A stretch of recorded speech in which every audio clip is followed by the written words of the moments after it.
Hey y'all, welcome back to MK3 Firearms. Today, of course, we're checking out a Browning high power.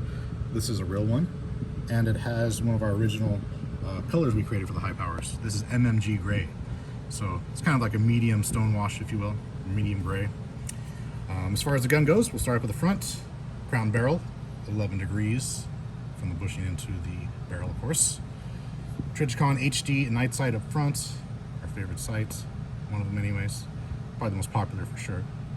Now guys, going to run right back into the Heine mil-spec ledge rear, and we did some trick stuff back there. Went ahead and did the 30 lines per inch serrations from the sight into the slide. Now you don't always see us do this because the rear of the slide has to have a certain profile that we can only take a certain amount from it to still make the pistol operational and still, you know, be aesthetically pleasing, if you will. Not all Browning high powers will be cut the same, because I believe throughout history they've always been profiled in the rear and the rounds by hand. So just gotta hope that you have one that's a little more generous, and then we can do this to it. What else? Okay, trigger. This is the classic trigger that we reprofile, the factory one. Nice and flats. RDIH slide release lever. This one has the SFS system in it, the safe firing system from RDIH. We'll go over that in a second. The profile, if you can see here, we got the high take up under the trigger guard and right into the grip, so it just gives you a nice solid purchase, gets you higher on the gun up there. And of course, faceting on the front strap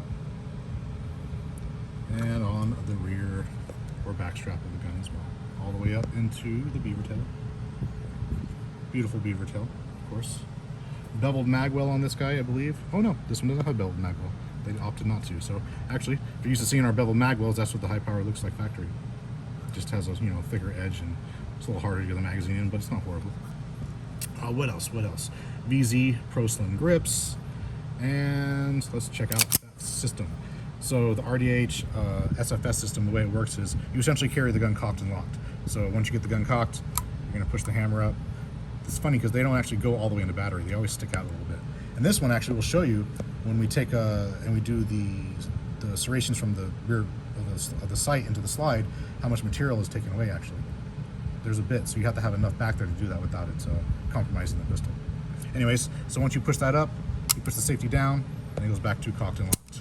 So essentially, you can carry it cocked and locked without having the hammer back, which I don't know, it's kind of gimmicky to me, but you know, your mileage may vary, as they say. As far as trigger job goes, this is a single stage, so absolutely no take up. The wall is there, brakes, short reset. You can just really rattle them out of there. Beautiful trigger. I don't see why everybody doesn't get that one, but most people do. Other than that, yeah, just a beautiful high power. Classic, taken into the 21st century, as they say. Beautiful lines. Perfection. John Moses Browning's last crowning achievement, as they say. Anyways, y'all, questions, comments, concerns, leave them, and as you know, we'll answer accordingly. Until next time.